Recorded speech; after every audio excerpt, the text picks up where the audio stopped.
Tô esperando a Microsoft. Agora sim, deu sinal verde aqui, ó, tá? Então, boa noite a todos. Hoje é dia 3 de agosto de 2022. Estamos recebendo aqui o professor Paulo Eduardo Gonçalves de Assis. O professor Paulo é prata da casa, me orgulha muito falar que ele é nosso professor aqui do PPG-7 e está aqui nos agraciando hoje com a palestra Integrabilidade, botando para quebrar. O título é muito bacana, estamos aí realmente curiosos com a palestra. Falando um pouquinho do Paulo, Paulo possui bacharelado e mestrado em Física pela USP, doutorado em Mathematical Physics pela University of London City, pós-doutorado pela University of Kent e pela Escola Internazionale Superiore di Studi Avanzati.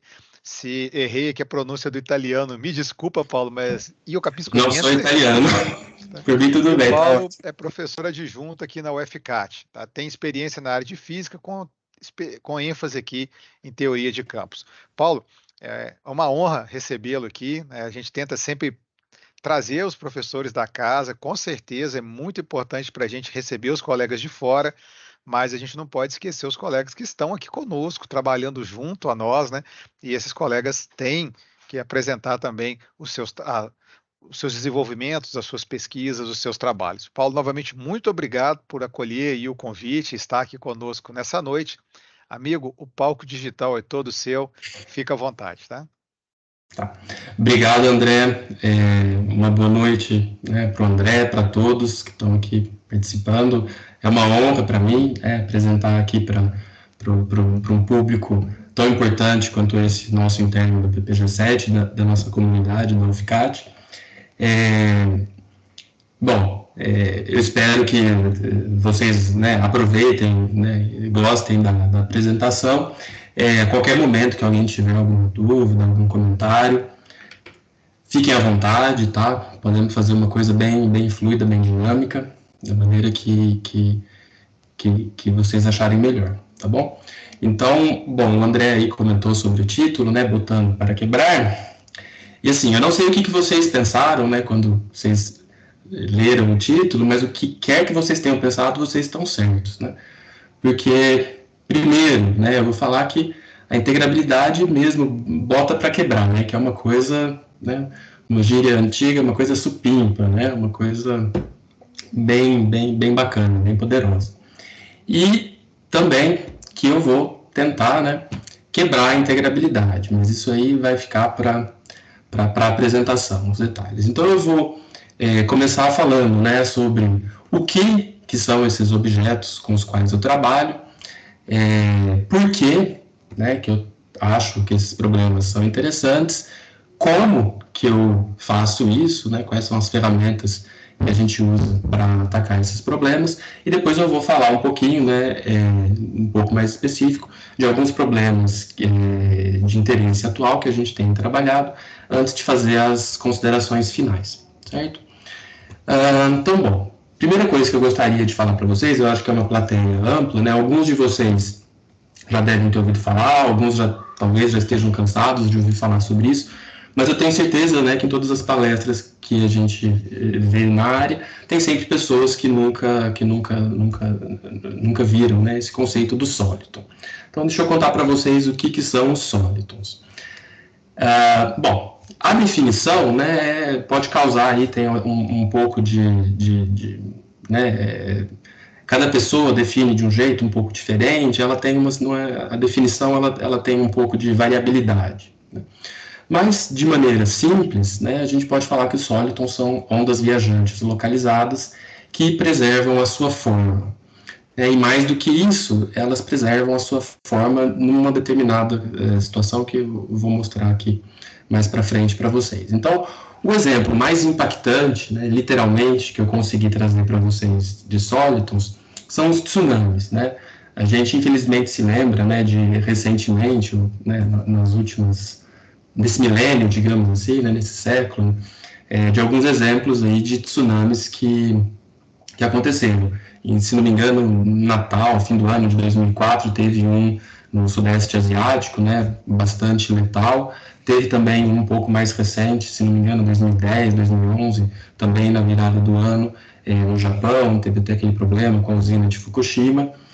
E Os solitons, né, esses tsunamis, eles são formados por um fenômeno aí geológico que provoca, né, gera uma quantidade muito grande de energia nas placas, né, tectônicas no fundo do oceano. E essa energia ela é transferida para a água e, infelizmente ou infelizmente, os solitons têm essa propriedade que, por preservar a sua forma, ele não dissipa ou ele dissipa muito pouco, né? Em condições ideais ele não dissipa. Então toda essa energia que é gerada, né, nesse efeito geológico, nesse fenômeno geológico, ela atinge a costa, né? E conforme, né? Então isso aí viaja por, né, milhares de quilômetros. Se não me engano, o epicentro, né, desse tsunami, eu até esqueci de verificar isso, mas foi bem no meio do oceano e tal, e aquilo viajou bem longe.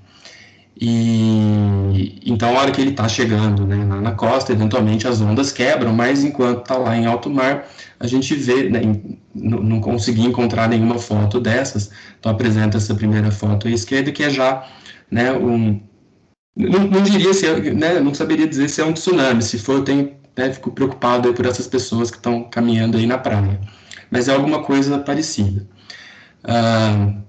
E aqui nessa figura à esquerda, né, é uma figura que é bastante comum, né, na área, ela é uma figura espaço-temporal, né?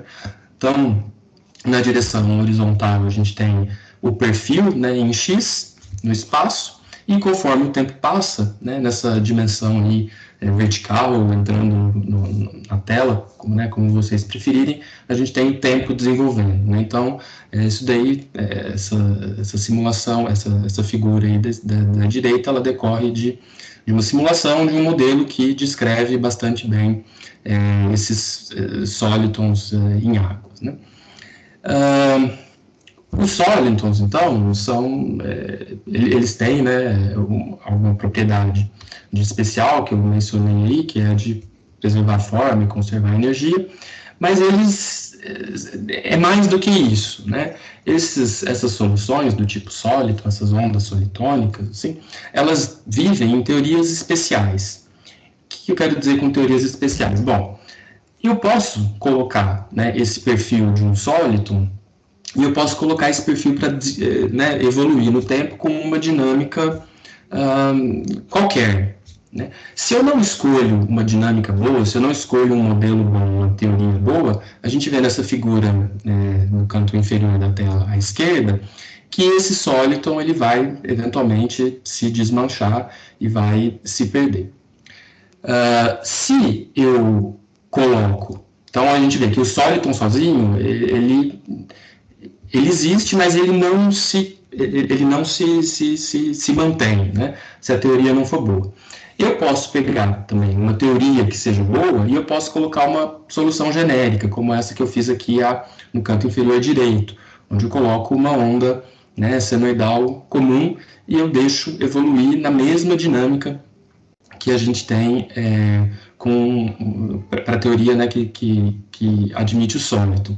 E o que a gente vê é que essas ondas, né, senoidais, quando evoluem de acordo com uma dinâmica especial, ainda assim a coisa não é boa, né? Essa aqui é uma simulação bastante apropriada para a gente descrever essas ondas que estão, né, no mar, que não são sólidos, mas que quando estão chegando na costa, né, elas começam a quebrar, e a gente vê que conforme o tempo passa, essas ondas, né, tendem a sofrer esse efeito aí tendendo, né, para quebrar, né? Bom, então deixa eu falar de o que essas teorias especiais, como devem ser essas teorias especiais, para que a gente consiga observar, né, um soliton de maneira, né, estável e consistente e que não se desmanche. Trouxe aqui, né, um exemplo que é o potencial Φ4, né, o modelo Φ4, ele reproduz algumas propriedades da teoria de Landau-Lunsburg para transição de fase em supercondutores, e a gente, né, coloquei aqui o perfil do potencial. Então, esse potencial, né, para quem é da área, é meio que uma Klein-Gordon ali com potencial de termo mais alto, E o que ele tem de importante, esse modelo, são esses vácuos degenerados. Então, a gente vê que tanto, né, à esquerda quanto à direita, esse potencial admite soluções de mínima energia. Então, a gente fala que o vácuo é degenerado, porque tem mais de um vácuo nesse modelo. E o que a gente observa, né, é que existem soluções especiais desse modelo, que são essas que estão plotadas aqui à direita, né? Então tem a solução que sobe, a solução que desce. Elas costumam ser chamadas, né, de kink e anti-kink. Kink é meio que uma torçãozinha, uma dobrinha que a gente faz, né?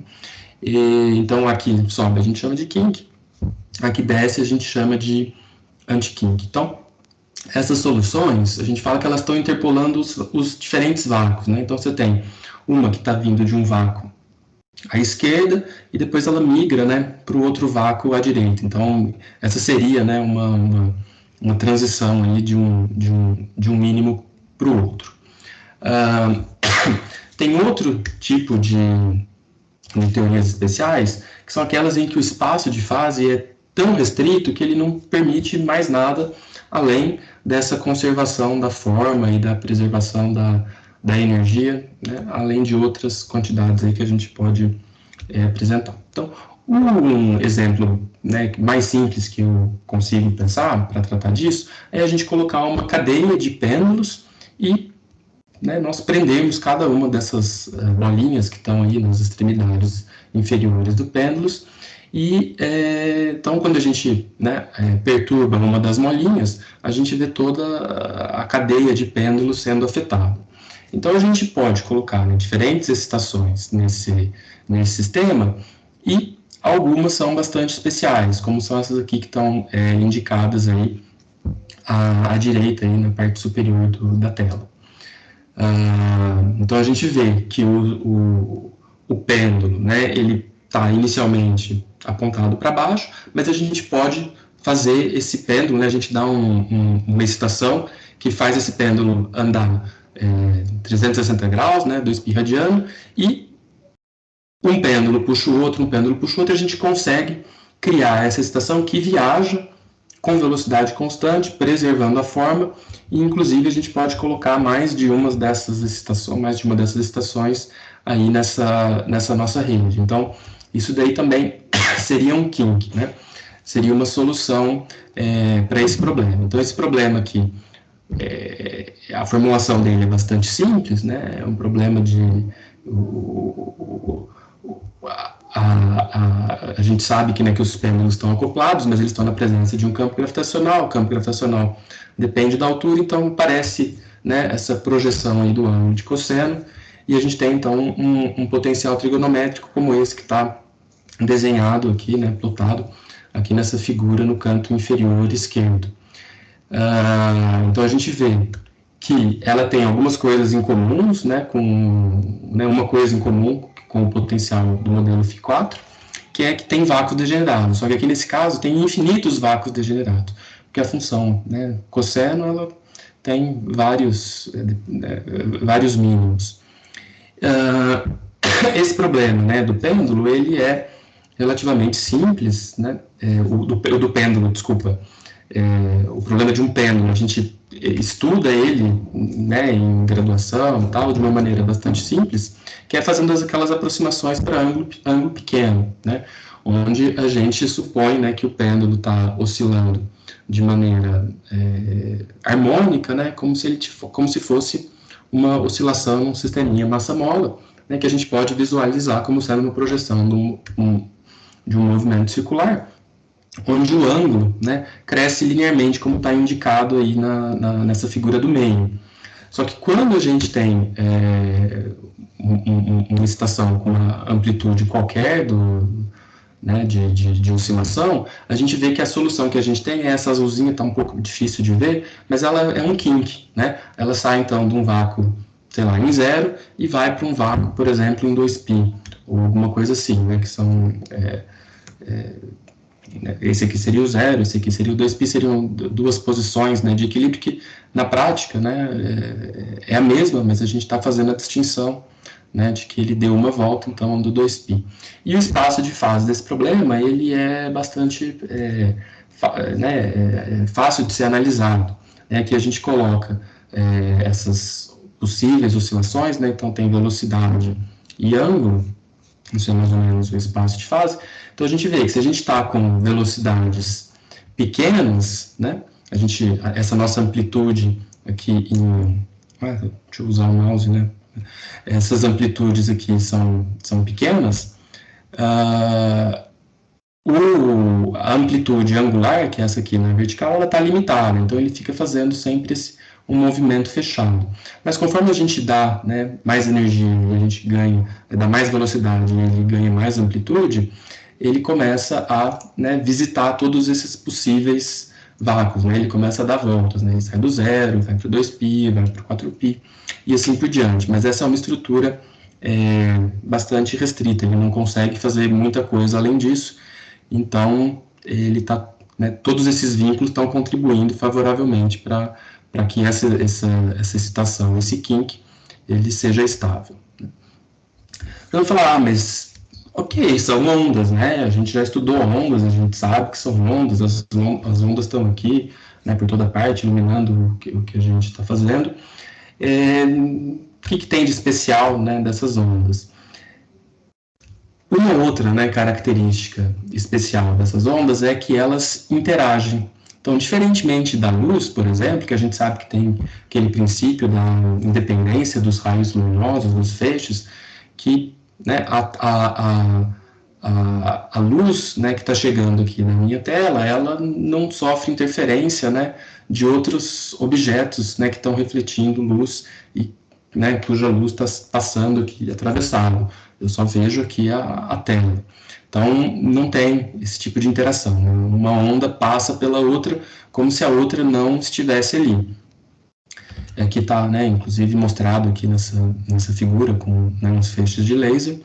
Só que o Soliton, aqui eu não sei se está dando, né, para ver muito bem, mas uma onda aqui ela não passou exatamente pela outra, né? Elas começaram a se aproximar, chegou um ponto ali, uma meio que repeliu a outra. Né? Então, essa repulsão é um tipo de interação que existem nessas teorias por elas serem não lineares. Né? Então, a dissipação, né, que poderia estar existindo, por exemplo, né, no caso lá do tsunami, que a gente sabe que tem dissipação, tem perda, de certa forma ela está sendo compensada de alguma maneira mágica pelos efeitos não lineares, e isso contribui para a estabilidade dos sólidos. Então, aqui, para quem não estava vendo muito bem, acho que essas figuras exemplificam um pouco mais. Né? Opa. Então, aqui eu estou mostrando, né, um sólido, dois sólitons aqui em cima do modelo de KdV. Eu vou falar um pouquinho mais sobre esse modelo. Esse modelo é o modelo que descreve essas ondas, os sólitons, né, em ondas de água.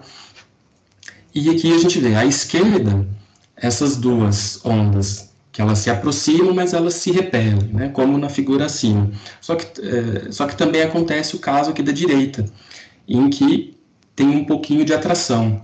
Então, existe uma interação de curto alcance, só que assintoticamente, né, para quem está muito distante, é como se nada tivesse acontecido. Se a gente for comparar a forma, né, que esse sóliton tinha aqui à direita, né, no passado, é a mesma forma que ele tem aqui. Então, parece que um passou pelo outro e interagiu. Né? E aqui também, as formas são preservadas. Então, isso é muito interessante, porque às vezes a gente joga, né, um objeto contra o outro, e ok, muitas vezes eles preservam a forma. Então aqui eu coloquei, se a gente está brincando de bolinha de gude e a gente não é muito brutamontes, as bolinhas de gude elas vão colidir uma com a outra, mas a bolinha azul, né, a hora que bate com a bolinha verde, elas eventualmente emergem e mantendo, né, a sua integridade.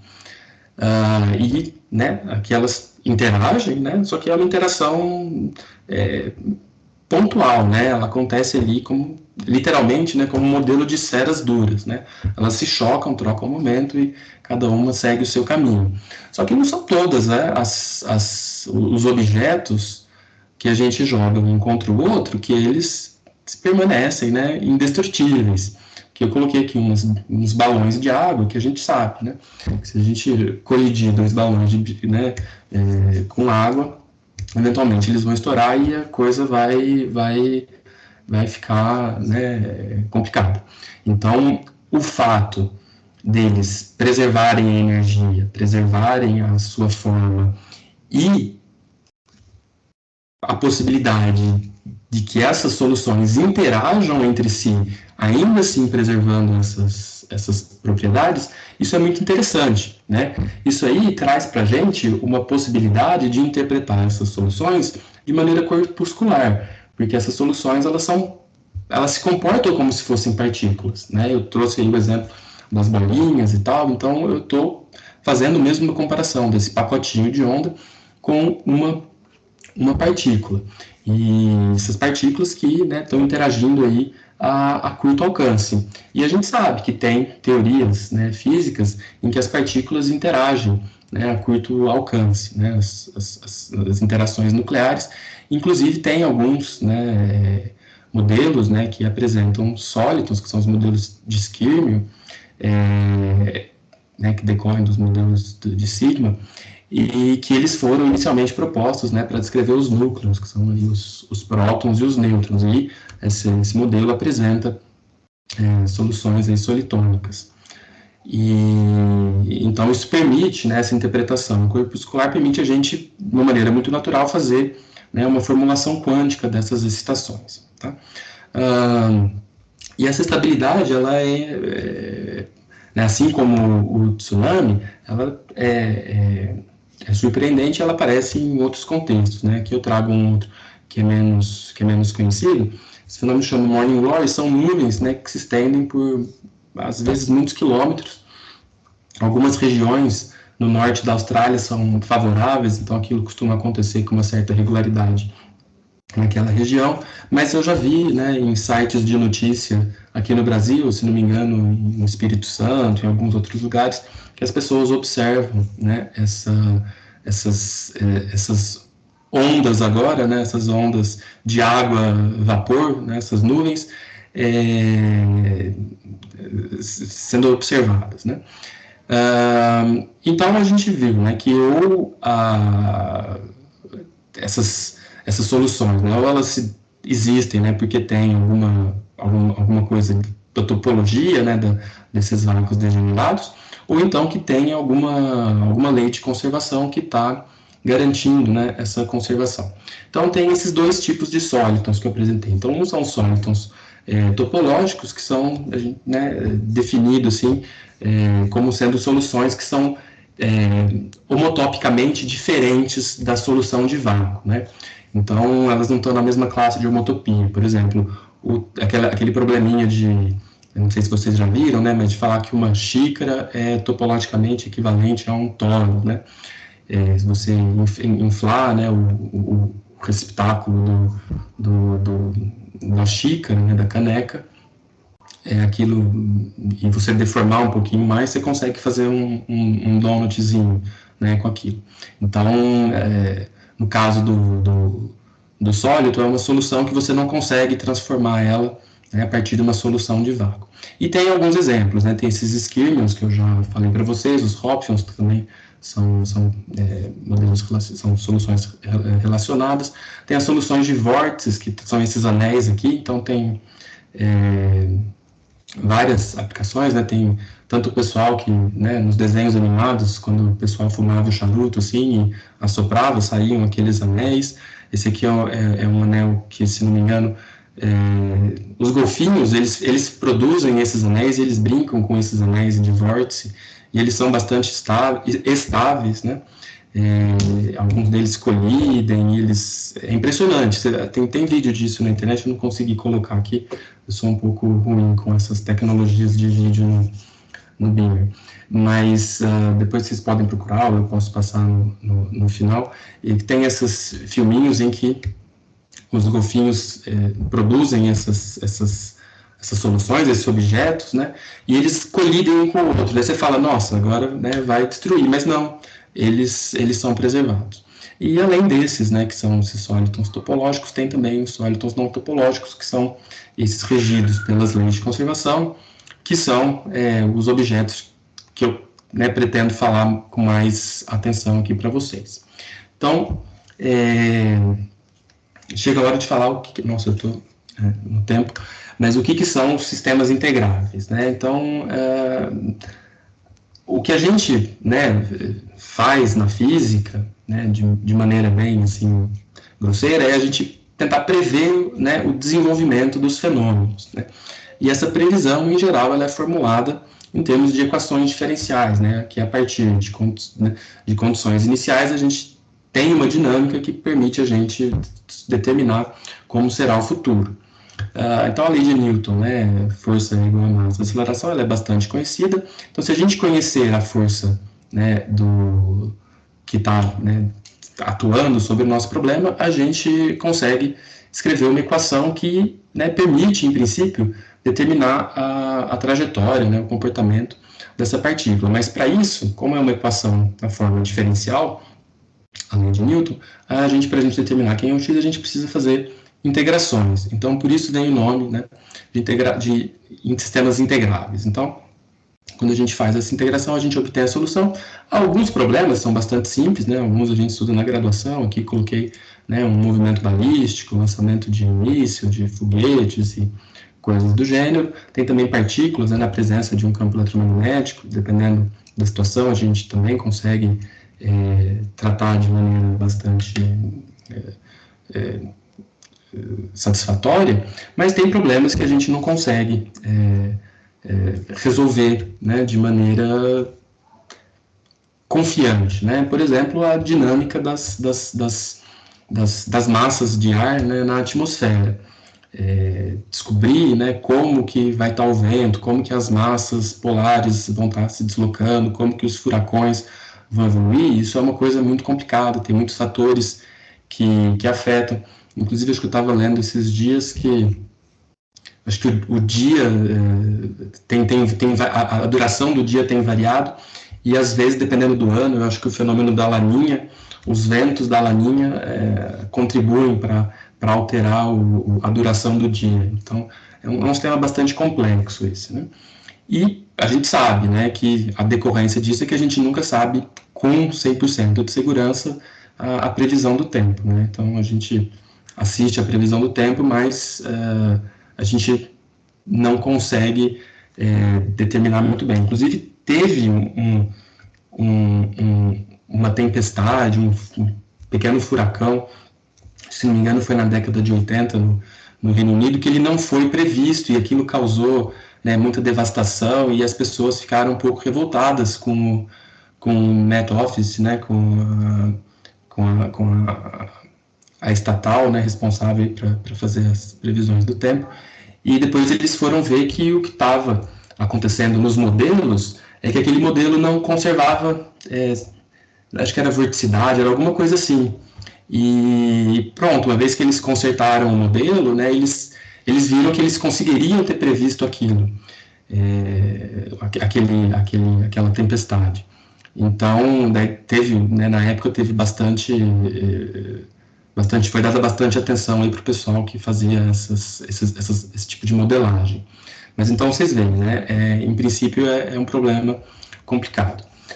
E os sistemas exatamente integráveis, eles são alguma coisa além de falar que a gente consegue resolver, né? Quando a gente fala de sistemas exatamente integráveis, tem um outro pano de fundo acontecendo, que é a existência de uma quantidade suficiente de simetrias, né? Então, a gente é acostumado a ver simetria, né, os objetos. Se a gente faz alguma operação com um objeto e aquele objeto a gente não consegue distinguir, né, se a gente fez ou não aquela operação, se ele permanece inalterado, a gente fala que, né, aquela operação é uma simetria daquele objeto.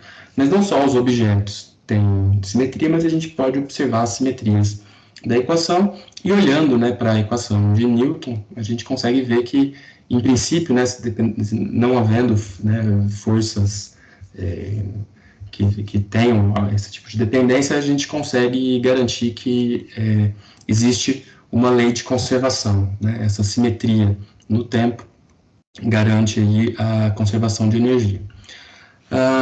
Um outro exemplo aqui, acho que essa turma aí fez, né, a disciplina de Física e Química dos Materiais, então teve aí uma introduçãozinha sobre mecânica quântica, então achei interessante colocar aqui esse slide nessa apresentação, que faz uso de uma simetria em particular, que é a simetria de inversão temporal e paridade, né, que é reversão espacial, operação de espelhagem, né.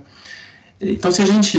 E o uso dessa simetria, né, a aparição dessa simetria, a observância, né, dessa simetria num sistema físico, ela traz consequências importantes também, além de conservação de energia. Aqui no contexto quântico, a gente sabe que a equação, né, que descreve as possíveis energias medidas durante um experimento é essa equação aqui de alto valor de Schrödinger. E a gente sabe, né, também, né, na teoria, que se essa operação, né, de paridade e reversão temporal, ela é uma simetria do problema, então tanto faz se eu faço essa operação antes de medir a energia ou se eu meço a energia e depois faço essa operação. A ordem aqui dos fatores, nesse caso em particular, não alteraria o produto, porque essa seria uma simetria do problema. Então, a gente descreve isso, né, por meio desse comutador, e a gente sabe, né, se os estados, né, as nossas soluções aqui, os estados quânticos, né, se eles também são invariantes por essa simetria, e daí é uma coisa, né, a ser averiguada a posteriori, daí a gente pode garantir que os níveis de energia são conservados, né? Então a gente usa a equação de Schrödinger, a gente usa o fato de que a gente pode trocar a ordem dessas duas operações, e a gente também usa o fato de que o operador de inversão temporal, no caso da mecânica quântica, é uma operação antilinear, então a gente acaba invocando aí um complexo conjugado. Então a gente garante, né, que a energia é real. E a gente pode usar essa simetria também para provar que se a lagrangiana, né, tiver esse tipo de propriedade, a ação vai ser real, e outras coisas. Então, as simetrias, né, são muito importantes. E os sistemas integráveis são muito interessantes. Porém, né, desde a época, né, do Newton, que os cientistas, né, eles tentam resolver esses problemas e eles trabalham, né, arduamente tentando resolver. Mas, desde aquela época, o número de problemas que pôde ser resolvido, que pôde ser integrado exatamente, foi muito pequeno, né? A gente tem aqui alguns exemplos de peões de Euler, Lagrange, Kovalevsky, o modelo de Neumann, mas isso é muito pouco, né? Então, tentaram resolver o problema do sistema solar, um problema de muitos corpos, também não existe uma solução de forma fechada, e isso prevaleceu até o renascimento dos solitons na década de 50. E eu vou contar brevemente aqui essa história do renascimento, que os sólitos, inicialmente, eles foram descritos pela primeira vez, era um fenômeno de engenharia naval, que eles estavam transportando toras de madeira num canal, e eles observaram uma onda, né, interessante, e fizeram a descrição. Muito tempo, né, algum tempo depois, décadas depois, depois de tentativas, né, alguns matemáticos conseguiram fazer a descrição desses fenômenos em termos de equações. E os primeiros, né, que fizeram de maneira bem sucedida aí foram o Korteweg e o de Vries, né, já na virada do século passado. E a solução, né, eles previram então, né, escreveram uma equação que previam essas soluções solitônicas, mas a compreensão daquilo também não estava, né, atingido o seu potencial.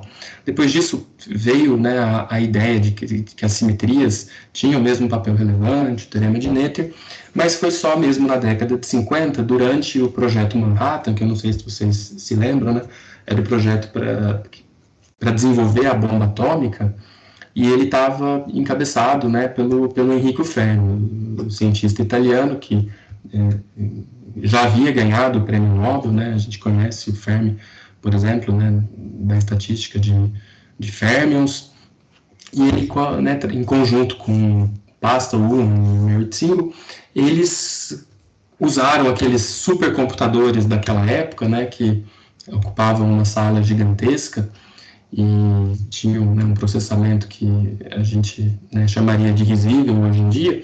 Eles começaram a fazer as primeiras simulações numéricas, né, então eles foram um dos bravadores dessa área de simulações numéricas.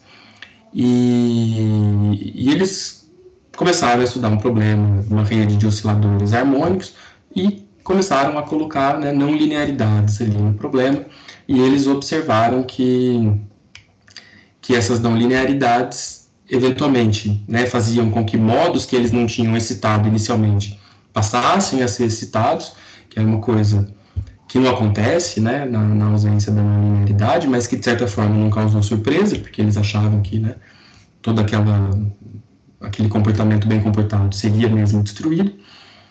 Só que eles viram que depois, com o passar do tempo, havia uma certa regularidade.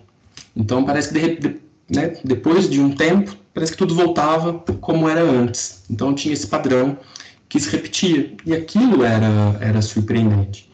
Então, essa história, né, da indestrutibilidade e das leis de conservação, ela começa a ganhar força de novo, né? E algumas décadas depois, o Gardner, Kruskal, Green e Miura, eles né, mostram, né, uma maneira de construir as soluções para esse problema, usando um espalhamento parecido com esse que a gente faz com a equação de Schrödinger. E, baseado nisso, né, o Lax faz um melhoramento, ali, né, uma adaptação, e a partir daí abrem-se algumas porteiras e muitos outros problemas, né, integráveis passam a ser investigados. Tá? Então, mas por que a gente gosta, né, de falar dessas coisas? Bom, primeiro, aqui talvez não interesse muito a plateia, mas tem algumas motivações aí para quem mexe com modelo padrão, né, quem quer estudar as partículas fundamentares, né, dos elétrons, prótons e até mesmo os quarks, né, que são descritos, né, o modelo padrão, né, atualmente aceito, é descrito pelas equações de Yang-Mills, que são equações que meio que generalizam, né, as equações de Maxwell, mantendo aí uma certa estrutura, e essas equações são equações não lineares, cuja solução, de maneira geral, é desconhecida em alguns setores autodual, em um setor autodual, a solução é conhecida, mas de maneira geral não é, e quem resolve esse problema, eventualmente, ganha $1 milhão, né, que é um dos problemas do milênio, junto com o problema da equação de Navier-Stokes, que o pessoal, talvez tenha alguns engenheiros aqui assistindo. Os engenheiros, em geral, fazem, né, as disciplinas de mecânica de fluidos, então já viram essa equação, sabem que é uma equação bastante intratável, e também é um problema do milênio, né. Mas, e essas soluções, né, esses modelos, né, eles apresentam soluções aí que podem, né, fazer com que a gente coloque os solitons como bons candidatos para descrever essas partículas fundamentadas. Aqui, talvez de maior interesse aqui para a nossa comunidade, para analisar a propriedade dos materiais, né? Então, a gente sabe que os elétrons, né, eles interagem um com o outro, e essa interação, né, desses muitos corpos definem as estruturas dos materiais e as suas propriedades.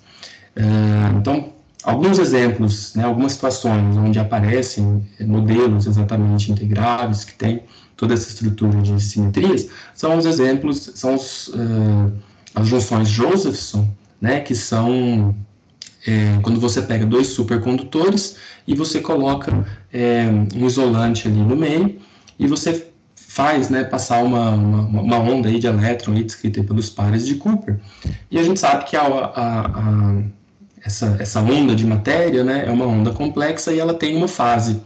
E durante essa interação aí com essa parte não supercondutora do material, a fase muda. E se a gente quer descobrir, né, qual que é a dinâmica dessa fase, a gente acaba vendo que ela é descrita por uma dessas equações, a equação de Sine-Gordon, que é aquela que eu apresentei para vocês inicialmente, dos pêndulos acoplados, tá?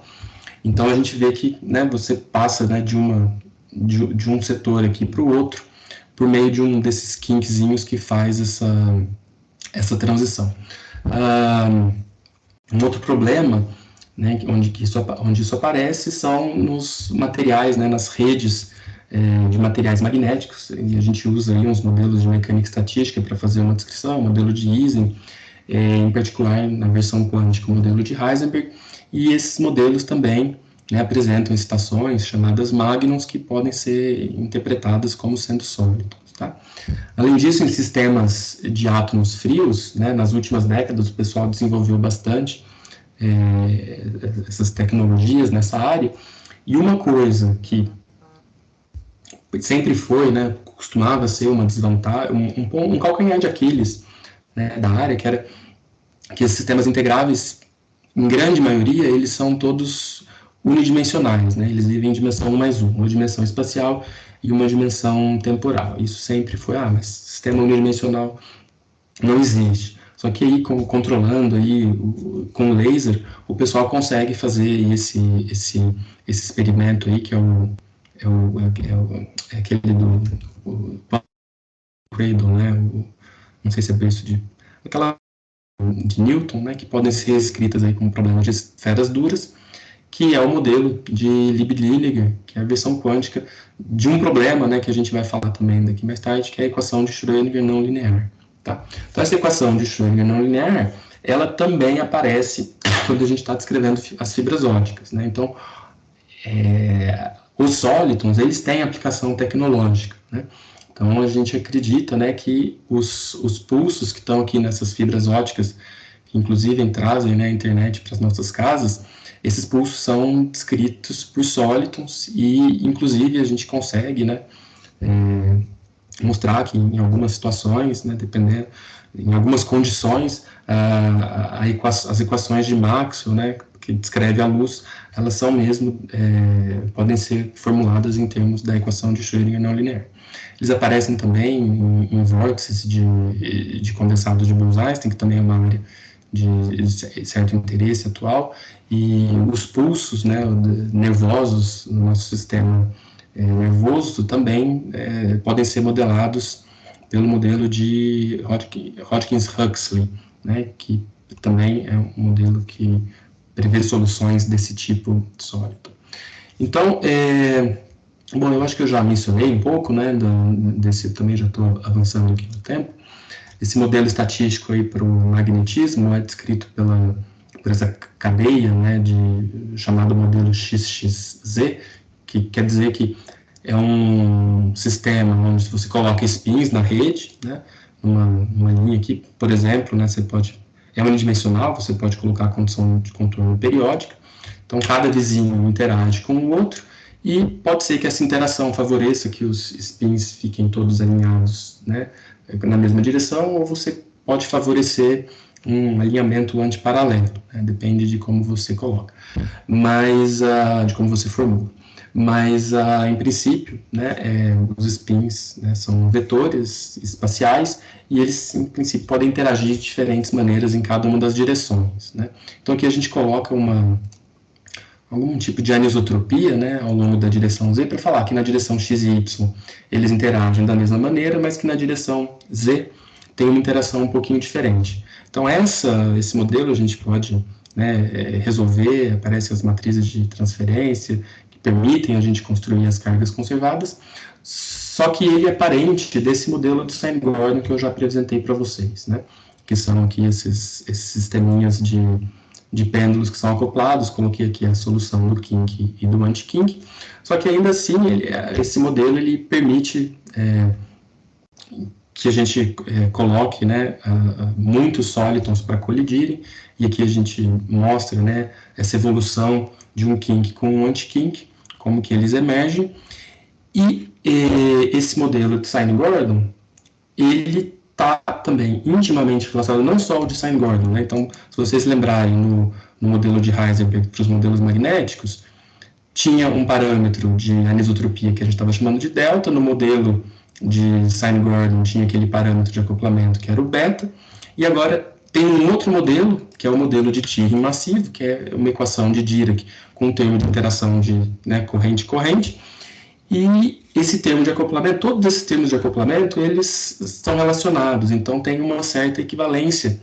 entre esses modelos. Então aqui a gente já começa a ver que esses sistemas integráveis, apesar de aparecerem, né, em situações completamente diferentes, eles têm uma unidade, né, uma estrutura matemática muito robusta, né? Inclusive o modelo de Lieb-Liniger, né, que eu mencionei para vocês, que tem a ver com o modelo de Schrödinger linear, ele pode ser visto como um limite não relativístico da equação de Sine-Gordon. Então, tudo começa a se juntar. Então, tem toda uma família que a gente chama de família AKNS, devido aos autores, Ablowitz, Kalp, Newell, Sigurdsson, se não me engano, e que a gente pode fazer uma formulação aqui que eu ainda não falei para vocês, dependendo do tempo eu fale com um pouco mais detalhe, mas essas equações aqui que estão na parte superior da tela, elas são muito gerais, né? Então, dependendo de como a gente faz a escolha desses parâmetros, a gente pode gerar um modelo de Sine-Gordon, a gente pode gerar um modelo de KdV, que é aquele das ondas do tsunami, a gente pode gerar a equação de Schrödinger não linear, que é da fibra ótica. Então, a gente pode aplicar essa formulação para diferentes situações, tá? Como que a gente aborda, então, esses problemas, né? Então, uma vez que a gente já sabe o que são os problemas e a gente já está minimamente convencido, né, da sua importância, como que a gente trata de né, situações aí tão especiais? Então, eu gosto, né, de fazer aqui uma evolução temporal, né, que o estudo, né, da dinâmica dos corpos, né, de uma maneira mais, digamos, moderna, surge com o Galileu. E o Galileu, né, uma das publicações dele é um discurso sobre os dois novos sistemas do mundo, né, duas novas ciências, em que, curiosamente, eu não sei se isso é amplamente conhecido, mas essas duas novas ciências que o Galileu propõe, lá em 1500, uma delas é a ciência que descreve o movimento dos objetos, e a outra é a ciência dos materiais, né? Então, ele já naquela época, o Galileu já mostrava para a gente, né, que como a ciência dos materiais ela é importante. E depois disso, daí o Newton faz aquela reformulação que todo mundo conhece, mas depois do Newton houve 3 outras reformulações da mecânica, né, que são menos conhecidas. Tem a formulação lagrangiana, que é baseada num princípio variacional de minimação, e ela é boa para descrever, né, as geodésicas, que são as curvas que têm a menor distância, as braxtócronas, que são as curvas que realizam um percurso no menor tempo, as catenárias, né, que são as curvas quando a gente pendura uma corda, né, em dois postes. E depois também tem a formulação hamiltoniana, que ela é boa para sistemas dinâmicos, e ela, né, historicamente, ela já colocaria, né, a equação de Schrödinger já na ordem do dia, muito antes da mecânica quântica ter sido descoberta.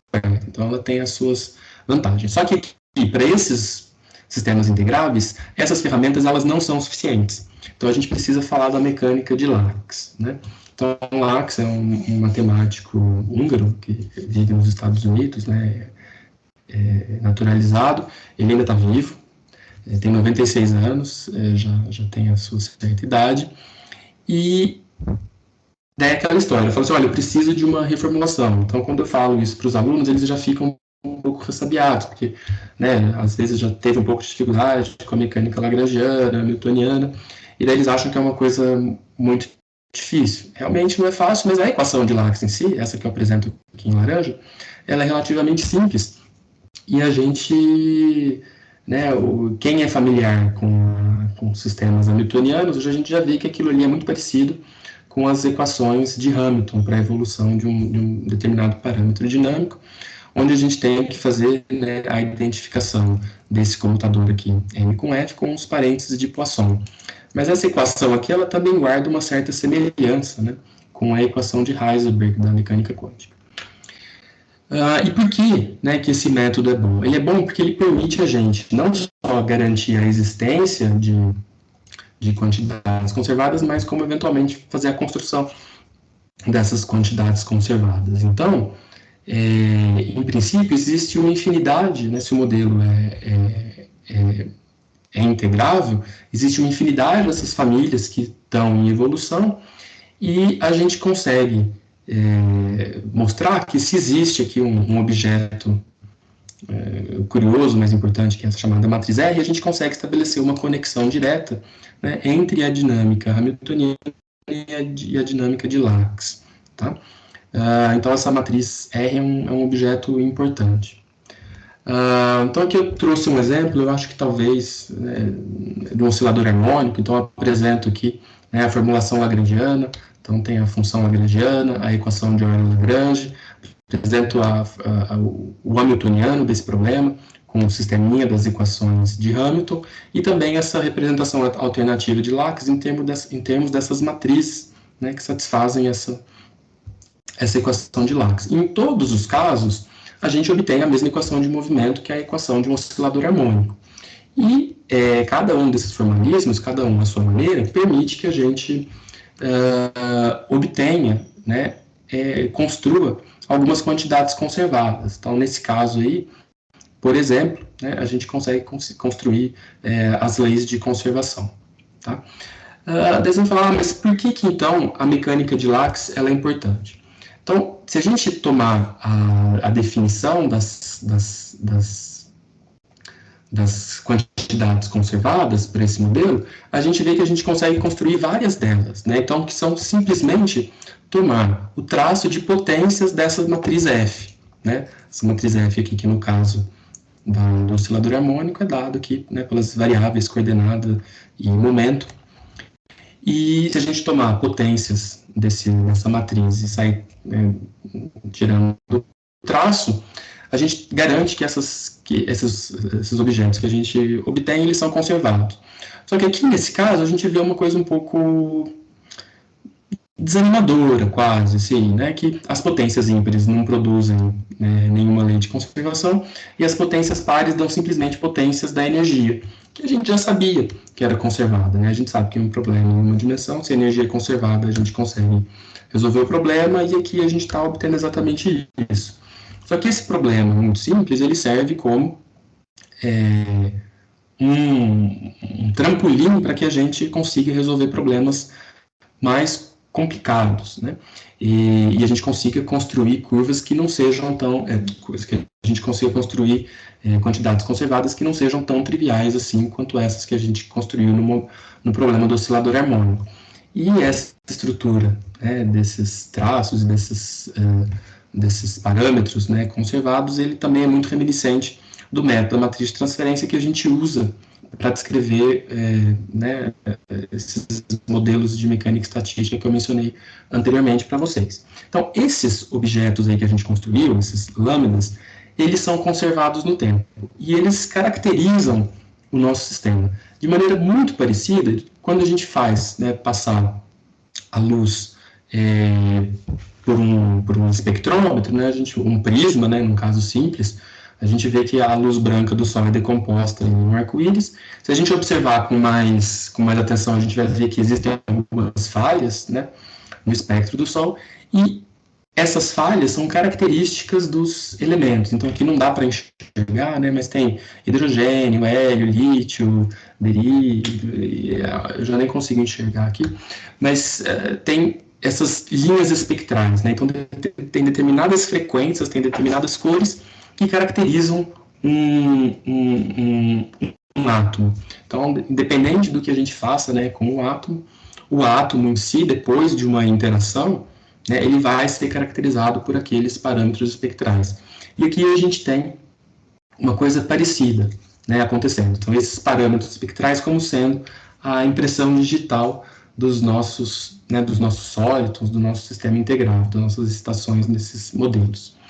E o problema o tratamento que a gente usa, que a gente, dentre, né, algumas das ferramentas que a gente tem à disposição, é o problema do espalhamento inverso, que é um problema que a gente usa, de certa forma, no nosso dia a dia, não a gente, né, mas as gestantes, quando vão fazer o acompanhamento do bebê, elas vão lá, fazem uma sonografia, né, um ultrassom, ecografia, então você joga, né, uma radiação bastante suave, né, não perigosa lá para o feto, e aquela onda rebate, reflete, e o aparelho, né, os sensores medem e reconstroem a imagem. Então, a partir do objeto, né, do nosso centro espalhador, a gente recupera aquela onda, e a partir dela a gente consegue inferir o que tinha ali no nosso centro espalhador. A gente também usa isso para o pessoal da Petrobras, né, que faz prospecção de petróleo em alto mar, e até os animais fazem isso, né, pelo sonar. Então a gente sabe que o morcego, né, não enxerga bem, e ele emite, né, alguma radiação, e dependendo de como que aquela radiação bate de volta, ele consegue saber se tem algum objeto ali ou não, e é assim que ele, né, se localiza. Então aqui a gente tem algo parecido, né? E essa análise, ela lembra um pouco, né, a análise de Fourier, que é um problema relativamente bem conhecido, né, amplamente usado nas ciências exatas, que a gente pega um sinal arbitrário aqui, né, mostrado aqui nesse perfil avermelhado, a gente faz uma decomposição, vê quais frequências que estão aparecendo, né, que a gente sabe que uma superposição de ondas planas, aquilo em princípio, né, produz qualquer função, né, apropriadamente definida, e então a gente, no método, né, da transformada de Fourier, a gente vai para esse espaço dual, esse espaço auxiliar das frequências. Então a gente sai do nosso perfil de onda no espaço, né, real, a gente vai para esse espaço auxiliar das frequências. Nesse espaço é mais simples a gente fazer a evolução temporal, e depois a gente faz a transformada inversa. Então algo desse tipo a gente tem nesse método de espalhamento inverso. Então a gente tem uma equação que é de difícil solução, uma equação diferencial parcial não linear. As ferramentas, em geral, muitas delas, né, falham nesses problemas. A gente associa um problema auxiliar, que é linear e mais fácil de ser resolvido, um problema de espalhamento. A gente faz a evolução desse espalhamento, depois a gente faz o espalhamento inverso, e a partir, né, do nosso potencial, a gente reconstrói, a partir da nossa onda, a gente reconstrói o potencial e volta de novo para ter a evolução daquela equação que a gente tinha dificuldade em resolver. Então essa é a ideia do método, né? Então a gente joga, aqui é uma representação esquemática, né? A gente joga ondas, elas interagem, aqui numa interação aqui digamos, de curto alcance, e elas emergem, tá? Um ponto, né, interessante para esses modelos é a gente passar da formulação de látice para a formulação de curvatura nula. Elas estão relacionadas, e a gente pode ver que quando a gente passou aqui para esse problema auxiliar, a gente fez uma linearização, né? Mas não é uma aproximação linear, não, é uma linearização, uma equivalência, né, de um problema não linear com um sistema de equações lineares. E a hora que a gente analisa, a gente vê que a solução desse problema, ela depende de um objeto aqui bastante interessante, que é esse F mini, que a gente chama de curvatura. E as soluções desse problema, a gente vê que se a gente vier aqui ao longo de um caminho, em princípio, quando eu faço uma volta completa, em princípio, eu estou denotando, né, um caminho, eu estou decompondo em dois, então aqui é como se fosse aqui o caminho A, e aqui um caminho B. A hora que eu faço a composição desses dois caminhos, né, a gente tem aqui uma relação, que em princípio não necessariamente vai ser boa, né? Isso aqui é uma coisa complicada de ser calculada. Só que quando esse F-min se anula, né, que a gente fala quando a curvatura se anula, então a coisa dá uma simplificada. E essa simplificação permite que quando a gente faça, né, uma evolução, aqui é espaço-tempo, tá? Quando a gente faz uma evolução no passado, né, de x para menos infinito, para x mais infinito no passado, depois evolui no tempo e fecha aqui o contorno, isso aqui permite a gente construir essas quantidades conservadas. Então, essa é uma maneira de ver as leis de conservação. Tá? E ela é interessante, porque ela está feita aqui numa forma integral. Tá? Então, aqui a gente tem uma integral, F-min. Então, isso aqui já diz alguma coisa para a gente, que eu vou tentar recuperar em breve. Né? Que não só, talvez, né, não seja necessário que o F-min se anule para que toda essa integral aqui se anule e eu tenha essa propriedade. Talvez eu vá pular, é um resultado interessante, né, mas que a gente consegue ver que essa curvatura ela aparece naturalmente quando a gente está tratando de sistemas mecânicos, né, desde que a gente assuma algumas poucas hipóteses, né, como a estrutura a existência de uma estrutura newtoniana, a relação fundamental de comutação, né, que eles satisfazem, e uma propriedade relativística, né, da invariância da distância do feixe de luz, e a gente consegue, meio que naturalmente, garantir que a força de Lorentz é uma consequência natural e que as equações de Maxwell, as homogêneas, né, as que não dependem da fonte, também naturalmente aparecem em termos dessa curvatura. Tá? Então a gente fala, olha, talvez o eletromagnetismo possa nos servir, né, possa nos dar alguma contribuição também para tratar desses sistemas integráveis. Então a hora que a gente volta para o eletromagnetismo e escreve as equações de Maxwell não homogêneas, a gente vê que os elementos, né, o F-min, a curvatura, ela nada mais é do que os campos eletromagnéticos. E ela está descrita aí em termos desses potenciais. E as leis de Maxwell podem ser expressas tanto na forma integral quanto na forma diferencial. É mais comum a gente trabalhar na forma... quer dizer, depende da situação, né? Às vezes a gente usa a forma diferencial, às vezes a gente usa a forma integral. Mas a forma integral, ela traz algumas vantagens para a gente que permitem a gente fazer uma relação com outro problema. Um problema mecânico, né? Então a gente sabe que o campo magnético pode ser escrito em termos de um potencial vetor, e a gente sabe que, dependendo, né, a gente sabe que o fluxo magnético numa superfície fechada é zero, e a gente consegue pensar o seguinte, a gente consegue estabelecer uma relação, né? Da mesma maneira que aquele F-min que a gente está vindo numa formulação de Lax de curvatura nula, da mesma maneira que a gente pode ter um campo que tenha uma circulação não nula, mas que ainda assim, como a gente pode ter uma circulação em sentidos opostos, a gente pode ser que na integração as contribuições em uma direção cancelem as contribuições na outra direção, e ainda assim a gente tenha uma lei de conservação, mesmo que a curvatura não se anule. Tá?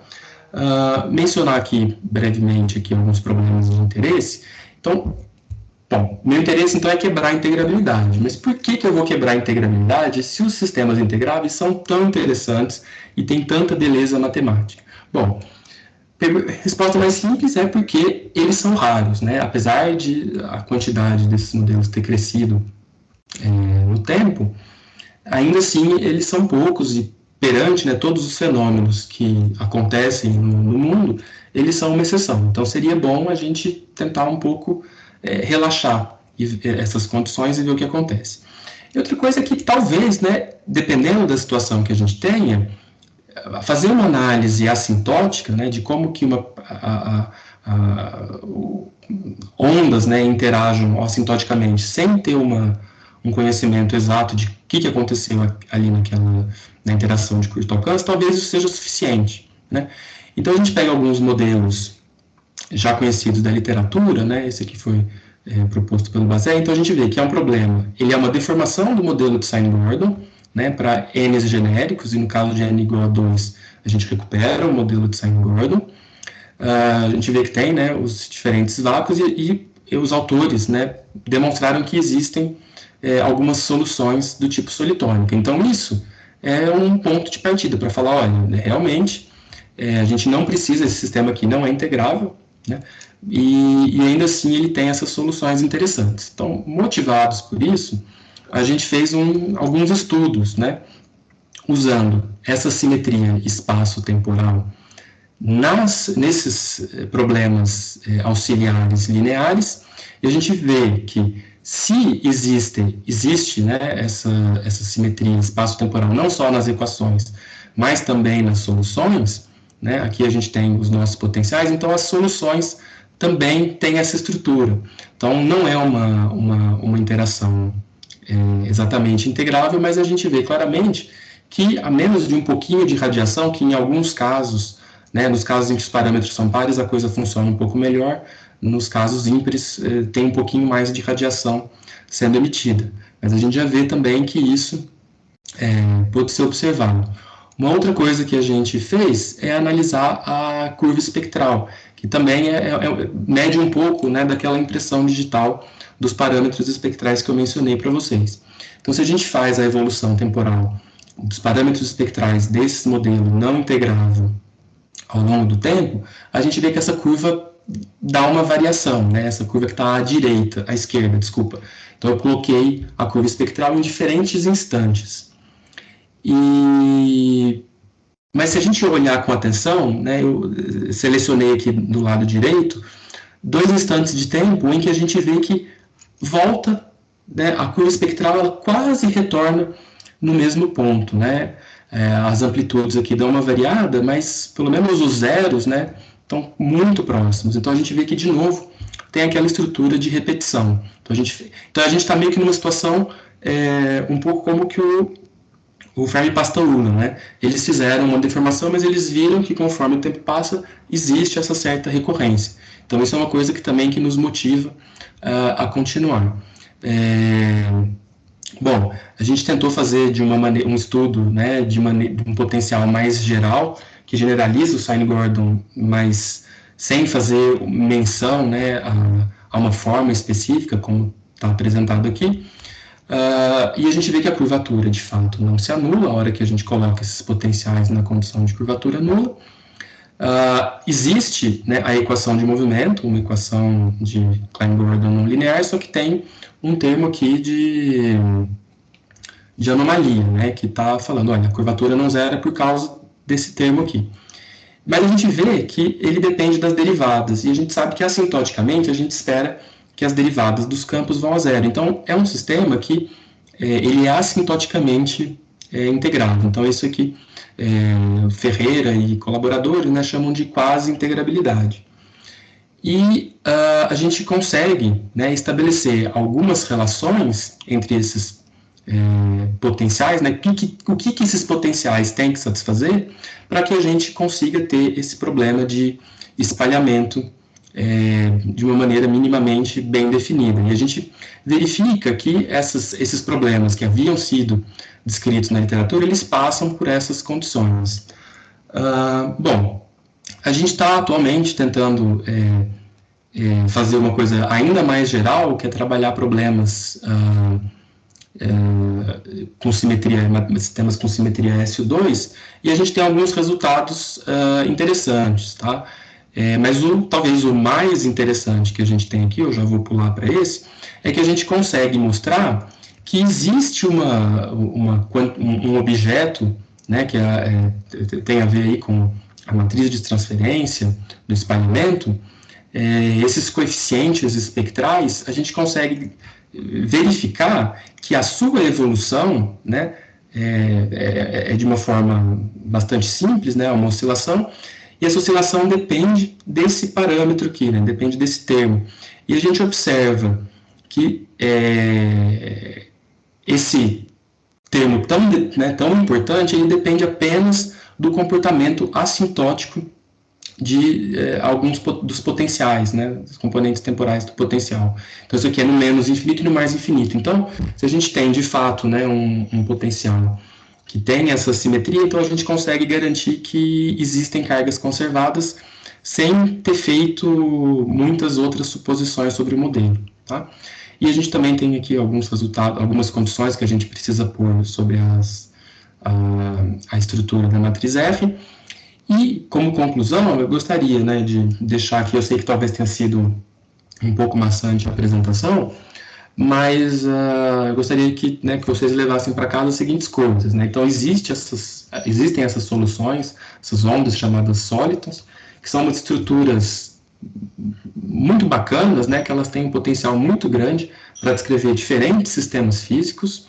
Esses sistemas onde elas aparecem, eles também têm toda uma estrutura matemática muito robusta que permite com que a gente faça, né, uma investigação de forma analítica, de maneira bastante satisfatória, e que a gente percebe que é importante que a gente estenda, né, essas classes de modelos, que apesar de haver muitos modelos que são integráveis e que muitos deles também estão relacionados entre si, é interessante que a gente consiga atingir um alvo maior, né, de modelos. E isso não é simplesmente um desejo, né? Mas é uma observação desses quase sólidos que fazem com que a gente, essa observação, né, que faz com que a gente vá nessa direção e a gente consiga mostrar que existem, de fato, algumas leis de conservação que estão também bastante escondidas nessa estrutura. E com isso a gente pode explorar tantos outros problemas, né, quanto existem sistemas integráveis. Agora a gente pode, né, ficar um pouco mais criativo, né, desde que a gente obedeça ali alguns princípios norteadores na escolha dos potenciais, a gente tem um potencial para tratar outros sistemas. Tá? Aqui eu apresento aqui algumas referências que eu, né, as mais relevantes aqui para esse trabalho, mas tem muitas outras, e queria finalizar dizendo que esse é um trabalho em colaboração com o Pedro Palheta, aqui do PPG-7, e eu agradeço todos pela atenção e peço desculpas se eu me estendi muito no tempo. Obrigado.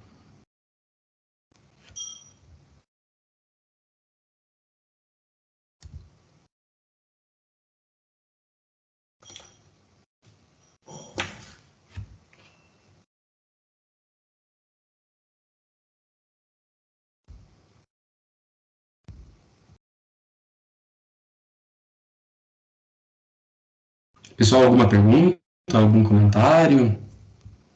Eles têm alguma coisa aqui no chat?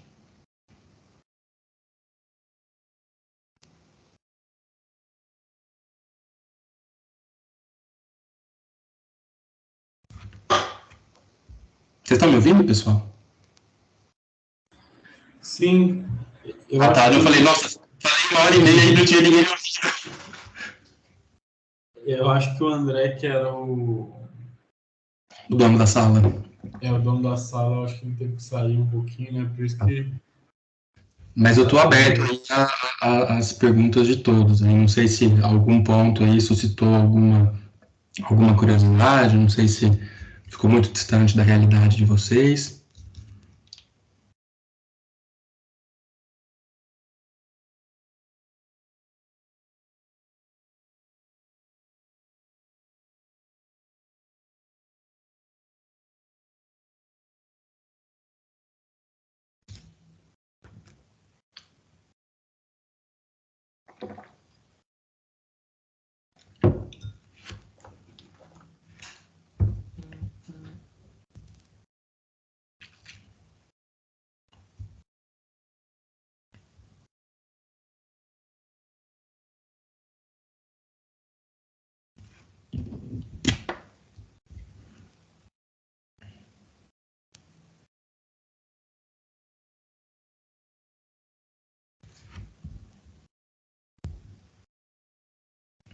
Bom, não havendo perguntas, tá? Eu agradeço, né, mais uma vez aí aqueles que puderam participar, que puderam assistir. Espero que, né, um pouquinho tenha sido proveitoso para vocês. Então, não sei, eu acho que, né, acho que a gente se despede aqui. Quem quiser, acho que todos aqui são do PPG7, tá? Que estão aqui ainda, acho que o Antônio e o Matheus, né, parece. Qualquer momento que quiserem discutir, às vezes estão um pouco acanhados de fazer alguma pergunta agora, mas se tiver algum interesse posterior, é só entrar em contato, tá?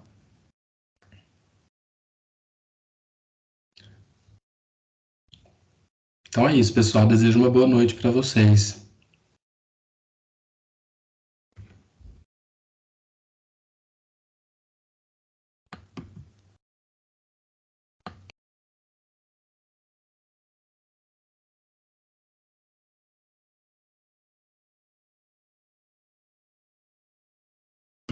Tem mais gente aqui, eu tô vendo um Michael. É engraçado, eu não tô muito familiar aqui com a tela, eu não consigo ver todo mundo, eu só vejo 4 pessoas aqui, mas